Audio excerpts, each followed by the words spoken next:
Praise the lord. దేవునికి మహిమ కలుగునుగాక. యేసుక్రీస్తు నామములో అందరికి వందనాలు. ఈ ఉదయకాల సమయంలో ఒక సంగతి మీకు తెలియచేయాలని దైవజనుడిగా ఆశపడుతున్నాను. మత్తయి సువార్త 4వ అధ్యాయం 19-20 వచనాలు చదువుకుంటే దైవ సేవకుని యొక్క పిలుపు అక్కడ క్లియర్గా కనపడుతుంది. అందుకే భక్తుడు ఒక మాట అన్నాడు, సేవకుడా నీ భాగ్యమెంత గొప్పది, సేవ చేయు నీ బ్రతుకు ధన్యమైనది. చూసారా, సేవకుడా నీ భాగ్యము ఎంత గొప్పది, సేవ చేయు నీ బ్రతుకు ధన్యమైనది. ఈనాడు చాలామంది సేవ చేస్తున్నాం ప్రభు పని చేస్తున్నాం చెప్పుకుంటున్నారు, కానీ సొంత ఊరు వదలట్లేదు. వారు దేవుని సేవ సంపూర్ణంగా చేయట్లేదని దైవజనుడిగా తెలియచేస్తున్నాను. వారికి ఆ ధన్యత దొరకదు.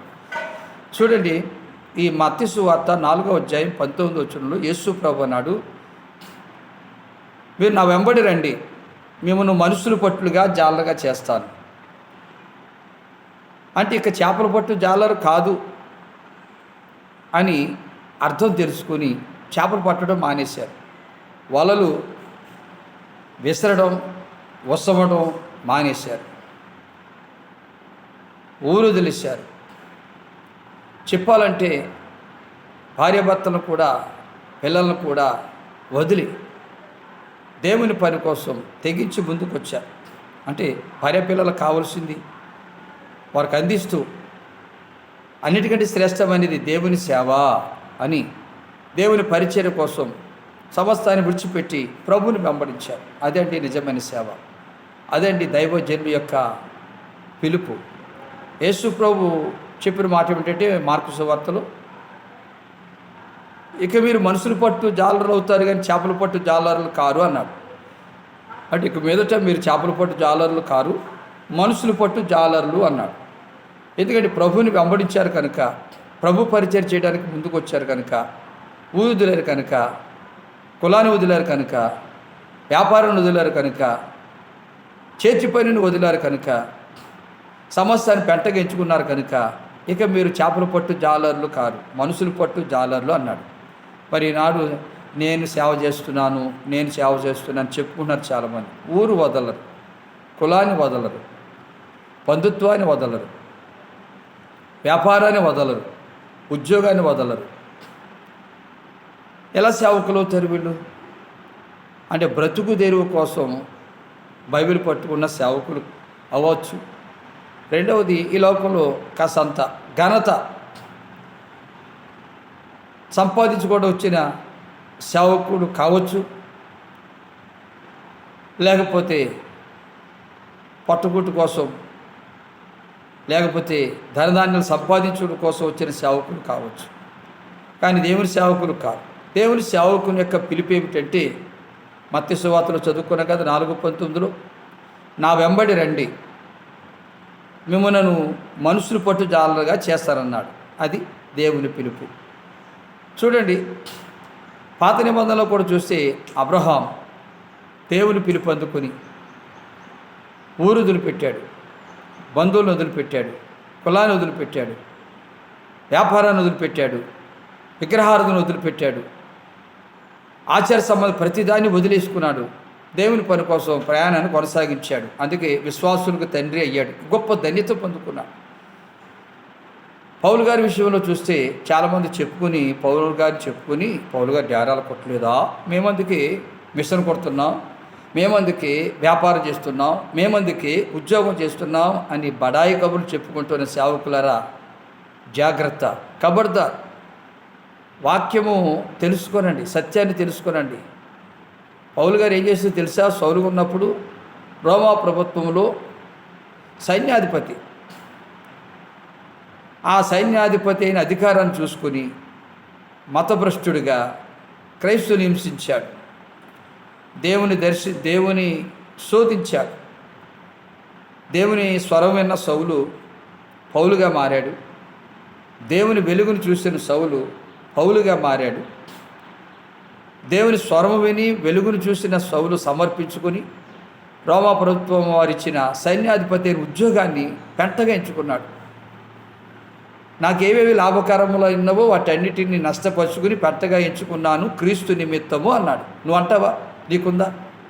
ఊరు వదిలేవా నువ్వు? కులాన్ని వదిలేవా నువ్వు? ఆచారాన్ని వదిలేవా నువ్వు? వ్యాపారాన్ని వదిలేవా నువ్వు? భూపంట పండించడం వదిలేవా నువ్వు? ఉద్యోగాన్ని వదిలేవా నువ్వు? ఏ హక్కు ఉంది నీకు?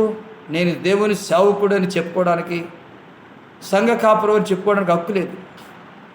సంఘ కాపురకు ఉన్న లక్షణాలు ఇవే: ఊరుదిలాలి, ఊరు విడిచిపెట్టాలి, కులాన్ని విడిచిపెట్టాలి, ఆచారాలు విడిచిపెట్టాలి, వ్యాపారాన్ని విడిచిపెట్టాలి, ఉద్యోగాన్ని విడిచిపెట్టాలి. అది కాపరి యొక్క లక్షణం. కాపరి అంటే గొర్రెల కాపరి, సంఘ కాపరి. సంఘాన్ని నువ్వు కట్టాలన్నా, సంఘాన్ని నువ్వు కాయాలన్నా ముందు ఊరు వదిలిపెట్టి వెళ్ళు. రెండోది ఉద్యోగం విడిచిపెట్టి వెళ్ళు. మూడోది కులాన్ని విడిచిపెట్టి వెళ్ళు. నాలుగోది ఆచారాలు విడిచిపెట్టి వెళ్ళు. ఐదవది క్రీస్తు నిమిత్తం నీ భార్య పిల్లలైన విడిచిపెట్టి వెళ్ళాలి. యేసు ప్రభు అన్నారు, ఎవడైనాను నా శిష్యుడు కావాలంటే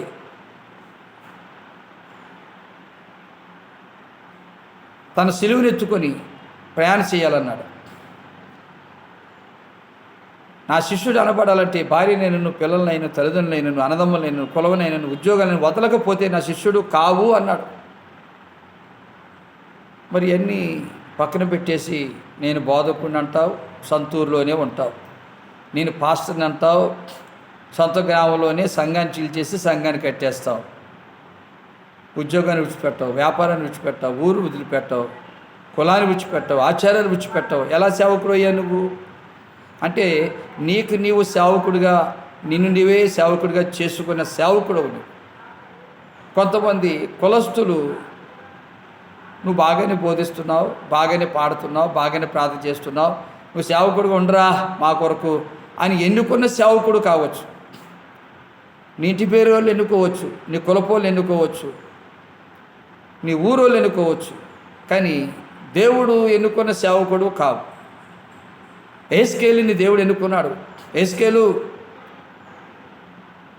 నిన్ను ఇశ్రాయేలీయులకు కావలవానిగా నియమించి తిని నేను నియమించాను. ఈనాడు కులస్తులు నియమించుకునే కాపర్లు ఉన్నారు, బంధువులు నియమించుకునే కాపర్లు ఉన్నారు, రాజకీయ నాయకులు నియమించుకునే కాపర్లు ఉన్నారు, డబ్బున్న వాళ్ళు నియమించుకునే కాపర్లు ఉన్నారు. వీళ్ళు దేవుడు నియమించుకున్న కాపర్లు కాదు. దేవుడు నియమించుకున్న కాపర్లు యెహెజ్కేలు వల్లే దేవుని మాట వింటారు, కానీ ఆ లోకస్తుల మాట, రాజకీయ నాయకుల మాట, బంధువుల మాట, కులస్తుల మాట, వ్యాపారస్తుల మాట వినరు. మరి నీ పరిస్థితి ఏమిటి? అపోస్తులతో దేవుడు మాట్లాడాడు. ప్రపంచ పునర్జన్మ దినం అనేది ఒకటి ఉంది.